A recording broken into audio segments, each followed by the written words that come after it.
আমরা world bank দেখে নিয়েছি, এখন দেখবো ইউএনডিপি। ইউএনডিপি কী করে? প্রতি বছর এইচডিআর রিপোর্ট পেশ করে, অর্থাৎ হিউম্যান ডেভেলপমেন্ট রিপোর্ট। এখানে ইউএনডিপি এইচডিআই এর সাহায্য নেয়। এইচডিআই হচ্ছে হিউম্যান ডেভেলপমেন্ট ইন্ডেক্স। এই যে এইচডিআই, এটাকে প্রিপেয়ার করেছিলেন 1990-তে ডক্টর মেহবুবুল হক অ্যান্ড আমাদের অমর্ত্য সেন। এখন এই যে এইচডিআই, এটা 3টা ইন্ডিকেটরকে ফলো করে। পার ক্যাপিটা ইনকাম তো আছে, মানুষের যাতে ক্রয় ক্ষমতাটা দেখা যায়, পাশাপাশি হেলথ আর এডুকেশন। হেলথের দিকে এটা নিয়ে থাকে লাইফ এক্সপেক্টেন্সি এট বার্থ, আর এডুকেশনের দিকে এটা 2টা জিনিসকে ফোকাস করে, মিন ইয়ার্স অফ স্কুলিং আর expected years of schooling. Mean years of schooling হচ্ছে একটা দেশে 25 বছরের বেশি বয়সী মানুষরা এভারেজ কত বছর শিক্ষা নিয়েছে স্কুল থেকে। আর এক্সপেক্টেড ইয়ার্স অফ স্কুলিং হচ্ছে সেটা যে একটা দেশে একটা ছাত্র যখন ভর্তি হচ্ছে সেই দিন থেকে সে এক্সপেক্টেড কতটুকু সময় পড়ছে বা পড়তে পারবে।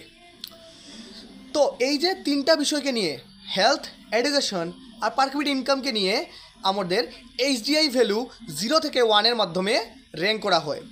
যে সকল দেশের এইচডিআই মান 0.5-এর কম হয় সেই সকল দেশকে আন্ডার ডেভেলপড ক্যাটাগরিতে রাখা হয়।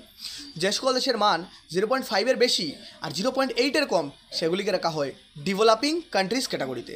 আর যে সকল দেশের মান 0.8-এর বেশি সেগুলিকে রাখা হয় আমাদের ডেভেলপড ক্যাটাগরিদের মধ্যে।